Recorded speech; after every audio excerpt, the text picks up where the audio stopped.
Vidyapith by Partha. Vidyapeeth by পার্থতে তোমাদের সবাইকে স্বাগত জানাচ্ছি। গ্রাম পঞ্চায়েত পরীক্ষায় সবচেয়ে বড় একটা ইম্পর্টেন্ট টপিক, যার নাম হলো পঞ্চায়েত রাজ ব্যবস্থা। এই পঞ্চায়েত রাজ ব্যবস্থা থেকে তোমাদের কিন্তু প্রশ্ন আসবেই আসবে, আর এটা খুব একটা বড় ইম্পর্টেন্ট একটা টপিকের মধ্যে পড়ছে। তো দেখো, এখান থেকে আজকে আমরা 50টার মতো প্রশ্ন আলোচনা করব, আর আমি আশা করি 50টা প্রশ্ন যদি তোমরা পড়ো বা মুখস্থ করতে পারো, তাহলে তোমাদের কিচ্ছুরও দরকার নেই। পঞ্চায়েত রাজ ব্যবস্থা থেকে এইখান থেকেই প্রশ্ন আসবে, ঠিক আছে? এতটা কনফিডেন্সের সাথে আমি তোমাদেরকে বলছি। তো চলো শুরু করা যাক আজকের প্রথম প্রশ্ন। দেখো, আমি বলে রাখি, যারা নতুন আমার চ্যানেলে, প্লিজ আমি সবাইকে বলছি আমাকে সাবস্ক্রাইব করবে, কারণ তোমাদের জন্য যে এত খেটে খুঁটে আমি তোমাদের ক্লাস নিয়ে আসছি, ঠিক আছে? তো একটা তো সাবস্ক্রাইব মানে পাওয়ার যোগ্য আমি, ঠিক আছে? তো অবশ্যই কিন্তু আমার সাবস্ক্রাইব করবে এবং লাইক করতে ভুলবে না। লাইক করলে কিন্তু আমি মোটিভেশন পাই, ঠিক আছে? তো চলো, আজকে আমি 25টা প্রশ্ন আলোচনা করছি। সরি, 25টা বলতে 50টা। জাতীয় পঞ্চায়েত রাজ রাজ দিবস কবে পালিত হয়? আজকে এখানে আমরা 50টার যে প্রশ্ন আলোচনা করছি, সেই 50টা প্রশ্নই কিন্তু মারাত্মক ইম্পর্টেন্ট। তো প্রথম প্রশ্ন, জাতীয় পঞ্চায়েত রাজ দিবস কবে পালিত হয়? 20 এপ্রিল, 24 এপ্রিল, 26 এপ্রিল, 15 এপ্রিল। কবে হবে? মনে রাখবে, পঞ্চায়েত রাজ দিবস পালিত হয়ে থাকে কিন্তু 24 এপ্রিল। আমি তোমাদেরকে এখানে ডিটেলস আলোচনা করছি না এই কারণে, কারণ যেগুলো ডিটেলস আলোচনা করব আমি সবগুলো কিন্তু কোশ্চেনের মাধ্যমে রেখেছি, ঠিক আছে? তাই আমি তোমাদেরকে এখানে শুধু কোশ্চেন আর অ্যান্সার বলে চলে যাচ্ছি। আর মনে রাখবে, এই যে কোশ্চেন অ্যান্সার চলে যাচ্ছি, তো এই নোটসটা কিন্তু তোমরা অবশ্যই তোমাদের পড়তে হবে। আর এই নোটসটা যদি পড়ে নাও, তাহলে পঞ্চায়েত রাজ ব্যবস্থা থেকে আর কোনো স্যারের বা কারো ক্লাস দেখতে হবে না, ওকে? আর নোটসটা পাওয়ার জন্য কিন্তু আমি লিঙ্ক দিয়ে দেবো ডিসক্রিপশন বক্সে, আমার টেলিগ্রাম চ্যানেলে বা হোয়াটসঅ্যাপ গ্রুপে। সেখানে আমাকে হোয়াটসঅ্যাপ গ্রুপে হাই লিখে পাঠাবে, হাই স্যার, আমি ক্লাস নোটস চাই, আমি তোমাকে কিন্তু গ্রুপে অ্যাড করে নেবো, ঠিক আছে? দেখো, নিচে একটা নাম্বার দেখতে পাচ্ছ কোণে। তো দ্বিতীয় প্রশ্ন দেখো, পঞ্চায়েতের ক্ষমতা ও দায়িত্বের কথা কোন অনুচ্ছেদে বলা হয়েছে?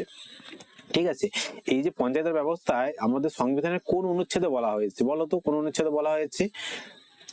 243H, 243F, 243G, 243E। সবে 243, তাহলে এখানে জি এফ এগুলো না খেল। তো মনে রাখবে, এই যে পঞ্চায়েত রাজ ক্ষমতাটা এবং দায়িত্বের কথা বলা হয়েছে কিন্তু 243 তে, ঠিক আছে? 3 নম্বর প্রশ্ন দেখো, গ্রাম পঞ্চায়েতের সাধারণ মেয়াদ কত বছর? বলো, সাধারণ গ্রাম পঞ্চায়েতে যারা মেম্বার হয় বা যারা ওই প্রধান হয়, তাদের মেয়াদ কত বছরের হয়? 4 বছর, 3 বছর, 6 বছর, না 5 বছর? আমরা সবাই জানি 5 বছর, তাই না? তাহলে সঠিক অ্যান্সার কিন্তু 5 বছর। আচ্ছা, তোমরা কিন্তু কমেন্টে জানাও, যেগুলো পারবে তো অবশ্যই কিন্তু কমেন্টে জানাও। ভিডিওটা পজ বন্ধ করবে কিছুক্ষণ, বন্ধ করে আমাকে সেখানে কমেন্টে জানাও, তারপরে ভিডিওটা আবার চালু করো। ত্রিস্তরীয় পঞ্চায়েতের সুপারিশ কোন কমিটি করেছিল? এই যে পঞ্চায়েত ব্যবস্থাটা, ওটা যে ত্রিস্তরীয় হবে, মানে 3টা স্তর থাকবে, সেই সুপারিশটা কে করেছিল? মনে রাখবে, এই সুপারিশটা করেছিল কিন্তু বলবন্ত রায় মেহতা কমিটি, ঠিক আছে? এই বলবন্ত রায় মেহতা কমিটি কবে গঠন করা হয়, কে সভাপতি ছিল, সেগুলো কিন্তু আমি প্রশ্নেতেই রেখেছি, তাই আমি আর আলোচনা করছি না ডিটেলসে, ঠিক আছে? দেখো, পেশা PESA আইন কত সালে পাস হয়? 1995, 1952, 1996, 1993। তোমাদের কিন্তু সামনে ভ্যাকেন্সি আসতে চলেছে, আর এই মুহূর্তে কিন্তু ওয়েস্ট বেঙ্গলের আন্ডারে কিন্তু পুলিশ থেকে শুরু করে, শিক্ষক থেকে শুরু করে, সমস্ত থেকে শুরু করে 2 লক্ষেরও বেশি ভ্যাকেন্সি রয়েছে, ঠিক আছে? আমি কিন্তু আমাদেরকে গ্রুপে দিয়েছি, তোমরা জানো যারা। তো মনে রাখবে, এই আইনটা পাস হয়েছিল কিন্তু 1996 সালে, ঠিক আছে? এগুলোই পড়ে যাবে, 50টা প্রশ্ন আমি যেটা দিচ্ছি ওগুলোই পড়ে যাবে, এগুলোই আসবে, আর এর বাইরে আসবে না। পঞ্চায়েত নির্বাচনে প্রার্থী হওয়ার ন্যূনতম বয়স কত? বলো। আমি চাই আমাদের গ্রাম পঞ্চায়েত আমি প্রার্থী হবো, আমি কি বলবো, প্রধান হব। তো ঠিক আছে, তো তার জন্য আমার কত বছর বয়স লাগবে বলো তো? 20 বছর, 21, 18, না 19? মিনিমাম 21 বছর হতে হবে, তবে আমি কিন্তু নির্বাচনে দাঁড়াতে পারবো গ্রাম পঞ্চায়েতের, ওকে? পঞ্চায়েত রাজকে সাংবিধানিক স্বীকৃতি দেওয়া হয় কোন সংশোধনীর মাধ্যমে? পঞ্চায়েত রাজ ব্যবস্থাকে কোন সংশোধনীর মাধ্যমে দেওয়া হয়েছিল স্বীকৃতি? 72তম, 71তম, 73তম, 70তম? মনে রাখবে, পঞ্চায়েত রাজকে সাংবিধানিক স্বীকৃতি দেওয়া হয়েছিল 73তম, ঠিক আছে? এই 73তমটা কবে হয় সেটাও আমি প্রশ্নতে রেখেছি, তার জন্য আমি এখানে বলছি না আর। তোমার হবে 73তম সংবিধান সংশোধনের মাধ্যমে। একাদশ তপশিলের কয়টি বিষয় রয়েছে? একটা তপশিল রয়েছে একাদশ তপশিল, তো সেখানে কয়টি বিষয় রয়েছে? 27টি, 29টি, 25টি না 31টি? সঠিক অ্যান্সার কি হবে? একাদশ তফসিল বলতে সংবিধানে, আমি এখানে বলি একটু, সংবিধান, ঠিক আছে, তো সংবিধানের মোট 12টা তফসিল রয়েছে। আগে ছিল 8টা, বর্তমানে হয়েছে 12টা। তো এই 12টা তফসিলের মধ্যে একাদশ তফসিল, তো সেখানে কয়টি বিষয় উল্লেখ করা রয়েছে? সেখানে কিন্তু 29টি বিষয় উল্লেখ করা রয়েছে। তো মনে রাখবে, যার মধ্যে কিন্তু পঞ্চায়েত রাজ ব্যবস্থা পড়ছে। ওকে, গ্রাম সভার সদস্য কারা? আমাদের গ্রাম সভার সদস্য কারা? নির্বাচিত প্রতিনিধিরা হয়ে থাকে গ্রাম পঞ্চায়েতের, পঞ্চায়েত সদস্যরা, ভোটার তালিকাভুক্ত সকল ব্যক্তি না সরকারি কর্মচারী? মনে রাখবে, গ্রাম সভার সদস্য হতে গেলে তাকে কিন্তু ভোটার তালিকা সকল ব্যক্তি, ভোটার তালিকা যারা যে সমস্ত ব্যক্তিরা থাকে সে সমস্ত ব্যক্তিরা কিন্তু গ্রাম সভার সদস্য হতে পারবে। ঠিক আছে, 10 নম্বর প্রশ্ন দেখো, পঞ্চায়েত নির্বাচন কে পরিচালনা করেন? পঞ্চায়েত নির্বাচন কে পরিচালনা করেন? রাজ্য নির্বাচন কমিশন, রাজ্যপাল, জেলা ম্যাজিস্ট্রেট না কেন্দ্রীয় নির্বাচন কমিশন? তার কেন্দ্রীয় নির্বাচন কমিশন কিন্তু এই বিধানসভা, লোকসভা এগুলো হচ্ছে তারা পরিচালনা করে, কিন্তু পঞ্চায়েত নির্বাচনের সময় রাজ্য কমিশন, আমাদের যে পশ্চিমবঙ্গ রাজ্য, মানে প্রতিটা রাজ্যে যে রাজ্য কমিশন রয়েছে তারা কিন্তু এই মানে নির্বাচনটা পরিচালনা করে থাকে। ঠিক আছে, আচ্ছা, ত্রিস্তরীয় পঞ্চায়েত ব্যবস্থার সর্বোচ্চ স্তর কোনটা? এই যে 3টে স্তর রয়েছে, আমি যে 3 স্তর কি কি, একটা হচ্ছে কি পঞ্চায়েত, তারপরে হচ্ছে পঞ্চায়েত সমিতি, জেলা পরিষদ, সেই যে 3টে স্তর তার মধ্যে মধ্য স্তরের নাম কি? তো মধ্য স্তরের নাম কিন্তু জেলা পরিষদ। ঠিক আছে, তোমাদের কিন্তু জেলা পরিষদেরও ভ্যাকেন্সি রয়েছে এবছর, পঞ্চায়েত, জেলা পরিষদ সব স্তরে। সংবিধানের কোন অংশে পঞ্চায়েতের কথা বলা হয়েছে? বলো, আমাদের ভারতের সংবিধানে কোন অংশে পঞ্চায়েতের কথা বলা হয়েছে? Part 9, part 10, part 8, part 7? মনে রাখবে, পার্ট 9 ক, পার্ট 9-এ কিন্তু বলা হয়েছে এই পঞ্চায়েত রাজের কথা। ওকে, ভারতের কোন রাজ্যে প্রথম পঞ্চায়েত রাজ ব্যবস্থা চালু হয়? ভিভিআই একটা প্রশ্ন লিখে নাও, যেটা কিন্তু পরীক্ষায় আসবে কমন, 100% যদি আসে প্রশ্নটা আসবে পরীক্ষাটায়, যে ভারতের কোন রাজ্যে প্রথম পঞ্চায়েত রাজ ব্যবস্থা চালু হয়? অন্ধ্রপ্রদেশ, উত্তরপ্রদেশ, মহারাষ্ট্র না রাজস্থান? মনে রাখবে, এখানে কিন্তু অনেকে অন্ধ্রপ্রদেশ করবে, কিন্তু অন্ধ্রপ্রদেশ দ্বিতীয়, এখানে প্রথম কিন্তু রাজস্থান। ঠিক আছে, রাজস্থানে কোন, যদি বলা হয় কোন জেলায়, নগর, নগর একটা জেলা আছে, ওই জেলাতে হয়েছিল। ঠিক আছে, নগর পল্লী একটা জেলা বলে আছে, ওই জেলাতে হয়েছিল। আমি একটা প্রশ্নটা লিখেছি তোমাদের জন্য। গ্রাম পঞ্চায়েতের কার্যনির্বাহী প্রধান কে? মানে গ্রাম পঞ্চায়েতের কার্যনির্বাহ করতে প্রধান কে কি বলে হয়, সরি, নির্বাহক প্রধান কে হয়? জেলা শাসক, বিডিও, প্রধান না গ্রাম সভাপতি? গ্রাম সভাপতি কি হবে সঠিক অ্যান্সার? কমেন্টে জানাও তাড়াতাড়ি। আর যারা প্রিপারেশন নিচ্ছ তারা ভালো করে প্রিপারেশন নাও। ঠিক আছে, টোটাল তোমাদের জানো ভ্যাকেন্সি হচ্ছে কিন্তু 8,000, এই সরি 11,000 গ্রাম পঞ্চায়েত। আগে ছিল 6,500, কিন্তু সেটা বাড়িয়ে 11,000 করেছে দিলীপ ঘোষ, মাননীয় মুখ্যমন্ত্রী, এই সরি মুখ্যমন্ত্রী বলতে মন্ত্রী। ঠিক আছে, তো গ্রাম পঞ্চায়েতের নির্বাচনের প্রধান কে হলো? প্রধান হলো কিন্তু প্রধান। পঞ্চায়েতে মহিলাদের জন্য ন্যূনতম কত শতাংশ আসন সংরক্ষিত করে? ভিভিআই একটা প্রশ্ন, 100% বলছি, এটাও আসতে পারে। মহিলাদের জন্য পঞ্চায়েতে কিন্তু 33%। ঠিক আছে, তো এই 33% কিন্তু আসন সংরক্ষণ করা হয়ে থাকে। ওকে, 16 নম্বর প্রশ্ন দেখো, পঞ্চায়েত সমিতি কোন স্তরের অবস্থিত? মানে কোন স্তরে অবস্থিত পঞ্চায়েত সমিতিটা? জেলা স্তর, ব্লক স্তর, গ্রাম স্তর না রাজ্য স্তর? তো পঞ্চায়েত সমিতি কিন্তু এটা ব্লক স্তরেই তো পঞ্চায়েত সমিতি আমরা দেখতে পাই, তাই না? গণতান্ত্রিক বিকেন্দ্রীকরণের সঙ্গে কোন ব্যবস্থা যুক্ত? ভিভিআই একটা প্রশ্ন, গণতান্ত্রিক বিকেন্দ্রীকরণের সঙ্গে কোন কোন ব্যবস্থা যুক্ত?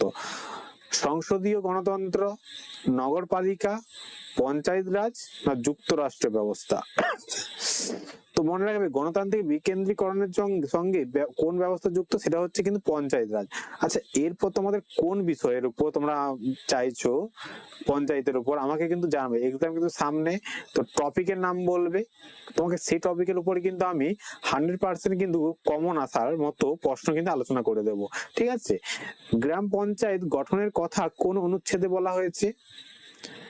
ভিভিআই একটা প্রশ্ন, সংবিধানের ধারা মানে টোটাল ধারা আপাতত 448টা ধারা আছে বর্তমানে, তার মধ্যে 40 নম্বর ধারা মনে রাখবে, 40, ঠিক আছে, কোথায় গেল, হ্যাঁ শেষে দেখো, এই যে 40 নম্বর ধারা, এই 40 নম্বর ধারাতে কিন্তু এই পঞ্চায়েত গঠনের কথা বলা হয়েছে।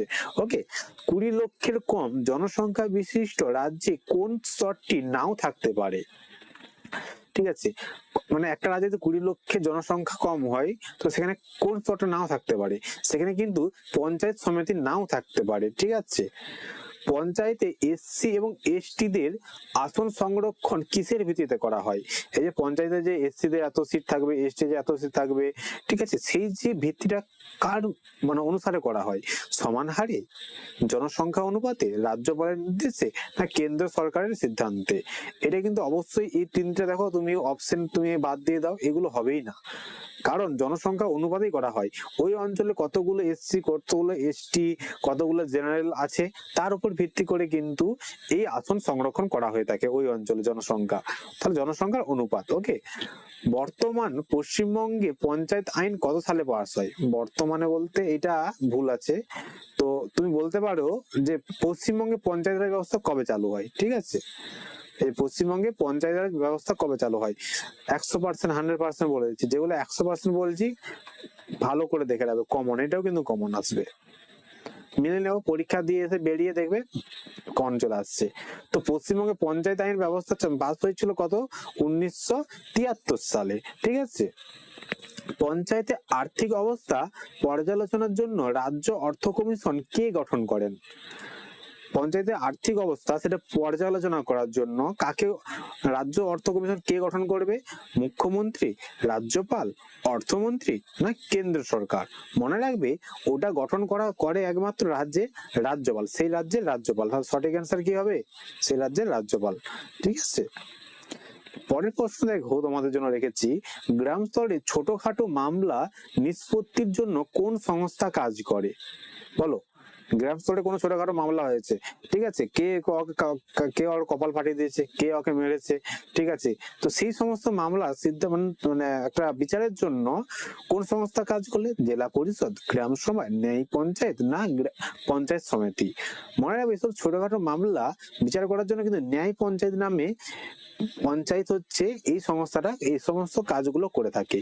73তম সংবিধান সংশোধনীর পাশের সময় ভারতের প্রধানমন্ত্রী কে ছিল, আচ্ছা এখান থেকে আমি কিছু এক্সট্রা বলে দিচ্ছি, 73তম সংশোধনের মাধ্যমে তো আমাদের তোমার এইটা পঞ্চায়েত রাজ ব্যবস্থাটা তো স্বীকৃতি পেয়েছে, তো ওই সময় যিনি প্রধানমন্ত্রী ছিলেন তার নাম কিন্তু পিভি নরসিংহ রাও। আচ্ছা আরেকটা এখান থেকে বলে রাখি তোমাদের জন্য, যখন পঞ্চায়েত রাজ প্রথম ব্যবস্থা চালু হয়, ঠিক আছে, রাজস্থানে, তখন প্রধানমন্ত্রী কে ছিল, তখন প্রধানমন্ত্রী ছিল জওহরলাল নেহেরু, জওহরলাল নেহেরু। তো জওহরলাল নেহেরুর সময় কিন্তু পঞ্চায়েত রাজ ব্যবস্থাটা প্রথম চালু হয়েছিল রাজস্থানের নগরপল্লী গ্রামে, সরি জেলাতে। ওকে, ভারতের কোন রাজ্যে পঞ্চায়েত রাজ ব্যবস্থা নেই, ভিভিআই, সব রাজ্যে কিন্তু আছে, তো একটা রাজ্য আছে যাদের কোনো পঞ্চায়েত রাজ ব্যবস্থা নেই, সেটা কি, সেটা ত্রিপুরা, সিকিম, নাগাল্যান্ড, না মণিপুর, মনে রাখবে নাগাল্যান্ড, ঠিক আছে, নাগাল্যান্ডের কিন্তু পঞ্চায়েত রাজ ব্যবস্থা নেই। পঞ্চায়েত সদস্যদের যোগ্যতা, আচ্ছা পঞ্চায়েত সদস্যদের যোগ্যতা সংক্রান্ত সিদ্ধান্তকে নেন হাইকোর্ট, কেন্দ্রীয় সরকার, রাজ্যপাল, না তোমার রাজ্য আইনসভার কর্তৃক নির্ধারিত কর্তৃপক্ষ। তো পঞ্চায়েত সদস্য যে যোগ্যতা সংক্রান্ত সিদ্ধান্ত নিয়ে থাকে কিন্তু সেই রাজ্যের আইনসভা কর্তৃক নির্ধারিত কর্তৃপক্ষ। ওকে, আচ্ছা কমিউনিটি ডেভেলপমেন্ট প্রোগ্রাম কবে চালু হয়, এটা একটা প্রোগ্রাম, কমিউনিটি ডেভেলপমেন্ট প্রোগ্রাম, এটা কবে চালু করেছিল, এটা চালু করেছিল 1953, 1951, 1952, না 1950, মনে রাখবে এটা চালু করেছিল কিন্তু 1952 সালে, ঠিক আছে।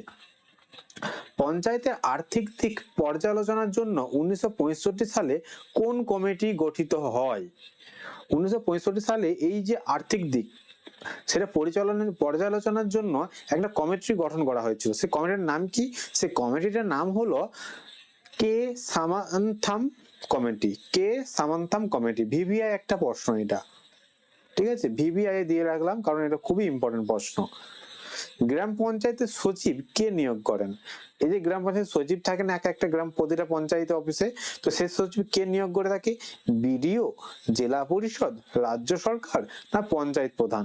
মনে রাখবে সেই যে সচিব নিয়োগ করে থাকে কিন্তু সেই রাজ্য সরকার, ঠিক আছে। পঞ্চায়েত রাজ ব্যবস্থা কোন তফসিলের অন্তর্ভুক্ত? আমরা প্রথমে বলেছিলাম যে একটা তফসিল রয়েছে, আমি কিন্তু এই প্রশ্নটা উত্তর বলে চলে এসেছি, তোমরা একটু কমেন্ট করে আমাকে জানাও প্লিজ, সবাই কমেন্ট করো, কমেন্ট করে জানাও উত্তর কি হবে।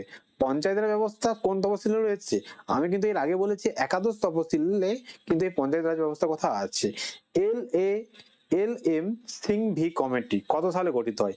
এই সমস্ত কমিটিগুলো কিন্তু গ্রাম পঞ্চায়েত মানে এই পঞ্চায়েত ব্যবস্থাকে জন্যই গঠন করা হয়েছিল। তো এই এই কমিটিটা গঠন হয়েছিল কবে? 1986 সালে, ঠিক আছে। পশ্চিমবঙ্গে পঞ্চায়েত ব্যবস্থার মধ্যবর্তী স্তরের নাম কি? এই প্রশ্নটা অ্যাকচুয়ালি আমি দিয়ে দিয়েছি এর আগে, ঠিক আছে। গ্রাম সভার বৈঠককে কে সভাপতিত্ব করেন? গ্রাম সভার বৈঠকে কে সভাপতিত্ব করেন?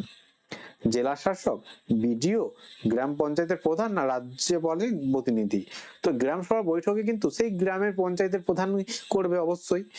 জিভিকে আর কমিটি কত সালে গঠিত হয়? জিভি রাও কমিটি কত সালে গঠিত হয়েছিল? এটা কিন্তু গঠিত হয়েছিল তোমার 1985 সালে, ঠিক আছে। পি কে থুঙ্গন কমিটি কত সালে গঠিত হয়? দেখো এই যে গ্রাম পঞ্চায়েতে যদি আমরা এখন থিওরি পড়ি গ্রাম পঞ্চায়েতের রাজ ব্যবস্থা, তো এখানে আমার কিন্তু অনেকগুলো কমিটি পড়তে হয়, ঠিক আছে। তো তার মধ্যে আমি সমস্ত ইম্পর্টেন্ট কমিটি গুলোকে এর মধ্যে নিয়ে চলেছি। তো আমি দেখেছি যে কোথা থেকে বেশি প্রশ্ন আসে, বেশি প্রশ্ন আসে কোন কমিটি কত সালে গঠিত হয়, ঠিক আছে। তো এই কমিটিটা গঠন করা হয়েছিল কবে? এটা হচ্ছে 1988 সালে, ওকে। পঞ্চায়েতগুলিকে কর আদায়ের ক্ষমতা কে প্রদান করে?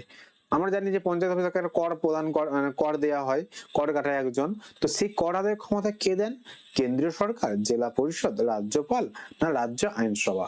মনে রাখবে পঞ্চায়েতগুলিকে কর আদায়ের ক্ষমতা দিয়ে থাকে কিন্তু অবভিয়াসলি রাজ্যের আইনসভা। অশোক মেহতা কমিটি কত স্তরীয় পঞ্চায়েত ব্যবস্থা সুপারিশ করেছিলেন? দেখো আমি এই বলে রাখলাম যে এতগুলো কমিটি পড়ছি, তো সমস্ত কমিটি কিন্তু সুপারিশ করেছিল পঞ্চায়েত রাজ ব্যবস্থার জন্য, কিন্তু নেওয়া হয়েছিল কিন্তু কাদেরও নয়, নেওয়া হয়েছিল কার বলতো? বলবন্ত মেহতার কমিটি, তাই তো, যেটা পড়ে এসেছিলাম। তো এই অশোক মেহতা কমিটি যেটা হচ্ছে সে দ্বিস্তরীয়টা মানে সুপারিশ করেছিল, কিন্তু আমাদের আপাতত ত্রিস্তরীয়টা রয়েছে। জাতীয় পর্যায়ে পঞ্চায়েতকে সাংবিধানিক মর্যাদা দেয়া হয় কত সালে? জাতীয় পর্যায়ে, এটা কিন্তু একটু প্রশ্নটা ঘুরিয়ে দিয়েছি, এই প্রশ্নটা অ্যাকচুয়ালি আলোচনা করেছি, যেটা পড়েছিল 73তম, পড়েছিলাম না 73তম সংবিধান সংশোধনীর মাধ্যমে। তো সেই 73তম সংবিধান সংশোধন কবে হয়েছিল? যেটা হয়েছিল 1993 সালে, যেটা হচ্ছে জাতীয় মর্যাদা দেওয়া হয়। তাহলে দেখো একটা কোশ্চেন কত রকম ভাবে ঘুরিয়ে দিতে পারে, তাই না? তো এটা কিন্তু ভিভিআই প্রশ্ন। মেয়াদ পূরণের আগে গ্রাম পঞ্চায়েত ভেঙে দেওয়ার ক্ষমতা কার থাকে? ধরো একটা গ্রাম পঞ্চায়েতের মেয়াদ 5 বছর, তথা পূরণের আগে কে সেই মেয়াদ ভেঙে দিতে পারে গ্রাম পঞ্চায়েতটাকে? একমাত্র রাজ্য সরকার, ওকে। নির্বাচিত পঞ্চায়েতের সদস্যদের শপথ বাক্য কে পাঠ করান? যারা পঞ্চায়েতের সদস্য মানে হন তাদেরকে শপথ বাক্য কে পাঠ করান? তাদেরকে মনে রাখবে শপথ বাক্য পাঠ করান কিন্তু সেই বিডিও মানে সেখানে করে সেই যে ব্লকের বিডিও বা দায়িত্বপ্রাপ্ত আধিকারিক, ওকে। আচ্ছা এখানে যদি তোমাদেরকে একটা কমেন্টে জানাই যে বলো মুখ্যমন্ত্রীকে মুখ্যমন্ত্রীকে কে শপথ বাক্য পাঠ করান? কমেন্টে জানাবে। পঞ্চায়েত সম্পর্কিত আইন প্রণয়নের ক্ষমতা কোন তালিকায় অন্তর্ভুক্ত? মানে পঞ্চায়েত সম্পর্কিত আইন প্রণয়ন এই ক্ষমতাটা কোন তালিকায়? যুগ্ম তালিকা, কেন্দ্র তালিকা, রাজ্য তালিকা, না অবশিষ্ট তালিকা? এটা কিন্তু অবভিয়াসলি রাজ্য তালিকা। আচ্ছা এই যুগ্ম তালিকা এখানে একটা দেখতে পাচ্ছ না, যুগ্ম তালিকা একটা উদাহরণ বলা থেকে যুগ্ম তালিকা, যেটা মানে শিক্ষা, ঠিক আছে। শিক্ষা কি? শিক্ষা কিন্তু এই যুগ্ম তালিকার মধ্যে পড়ে, মনে রাখবে। এই প্রশ্নটা কিন্তু অনেক পরীক্ষা এসেছে। ওবিসিদের জন্য আসন সংরক্ষণের বিষয়টি কে নির্ধারণ করতে পারে? ওবিসিদের জন্য আসন সংরক্ষণের বিষয়টি কে নির্ধারণ করতে পারে? রাজ্য আইনসভা, কেন্দ্রীয় সরকার, রাজ্যপাল, জাতীয় অনগ্রসর শ্রেণীর কমিশন। তো মনে রাখবে এটা কিন্তু রাজ্য আইনসভা কিন্তু ওবিসিদের জন্য আসন সংরক্ষণ করতে পারে। ঠিক আছে, কোন কেন্দ্রশাসিত অঞ্চলে গ্রামীণ পঞ্চায়েত রাজ ব্যবস্থা নেই? আমাদের কটা কেন্দ্রশাসিত অঞ্চল একটু জানাও? কতগুলি? ইউটি। ইউটি মানে কেন্দ্রশাসিত অঞ্চলকে ইংলিশে বলছে। ঠিক আছে, ইউনিয়ন টেরিটরি। তো কতগুলো আছে? তার মধ্যে দিল্লি যে আমাদের কেন্দ্রশাসিত অঞ্চল, তো দিল্লিতে কিন্তু এই গ্রামীণ পঞ্চায়েত রাজ ব্যবস্থা নেই। আচ্ছা, কোন কেন্দ্রশাসিত অঞ্চলে গ্রামীণ পঞ্চায়েত রাজ ব্যবস্থা নেই? এটা তো হলো মেয়াদ শেষ আগে পঞ্চায়েত ভেঙে গেলে নতুন পঞ্চায়েত মেয়াদ কতদিন?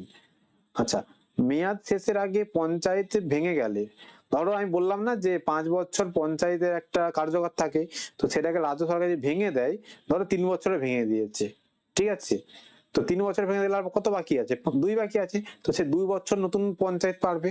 তাহলে এটা সময় কি হবে? 2 বছর না, কারণ কতই ভেঙেছে, কেউ কারো একে ভাঙতে পারে, 1 বছর করলো তা ভেঙে দিল, 2 বছর করলো ভেঙে দিল, তাহলে এটা অবশিষ্ট সময়কাল, মানে যতদিন বেঁচে থাকবে ততদিন। 5 বছর ছিল, আমি 1 বছর চালিয়ে ভেঙে দিচ্ছি, তো তারপরে 4 বছর চালাবে নতুন কমিটি, নতুন পঞ্চায়েত। ঠিক আছে, তো 45 নম্বর প্রশ্ন দেখো, গ্রাম পঞ্চায়েত ও পঞ্চায়েত সমিতির মধ্যে সমন্বয় রক্ষার প্রধান দায়িত্ব কার? এই দুটো, গ্রাম পঞ্চায়েত আর পঞ্চায়েত সমিতির মধ্যে সমন্বয় রক্ষা দায়িত্ব কেন? জেলা শাসক, বিডিও, পঞ্চায়েত প্রধান। এটা বিডিও হবে। ঠিক আছে, আচ্ছা আজকে 45 নয়, কিছু নাম্বারিং ভুলের জন্য এখানে 50টা প্রশ্নই আছে আই থিঙ্ক। ঠিক আছে, তো যে প্রশ্নগুলো কিন্তু আমি তোমাদেরকে দিয়েছি, প্রশ্নগুলো কিন্তু খুবই খুবই ইম্পর্টেন্ট, এবং এই প্রশ্নগুলো তোমরা কিন্তু পরীক্ষার আগে, আমি বারবার বলছি, খাতায় লিখে নাও, বা আমার এই নোটসটা পাওয়ার জন্য 9475909767 এতে একটা হাই লিখে পাঠাও। হাই লিখে বলো, স্যার আমি জয়েন হব গ্রুপে, আমি তোমাদেরকে গ্রুপে জয়েন করে দেব, সেই গ্রুপে কিন্তু এই নোটসটা সম্পূর্ণ ফ্রিতে দিয়ে দেবো। দেখো এই গ্রুপে কিন্তু অনেক নোটস দেওয়া আছে, তো তোমরা যারা এখন জয়েন করবে সেই নোটস গুলো তো পাবে না, তার জন্য আমাকে এসএমএস করবে, আমি কি তোমাদেরকে ইন্ডিভিজুয়াল সেই নোটস গুলো প্রোভাইড করে দেবো। ওকে, তো ধন্যবাদ সবাইকে এতক্ষণ থাকার জন্য। তোমরা কিন্তু অবশ্যই কিন্তু আমার চ্যানেলটাকে সাবস্ক্রাইব করতে ভুলবে না, আর লাইক তো প্লিজ লাইক করো একটা। ধন্যবাদ সবাইকে, রাখছি তাহলে আজকে।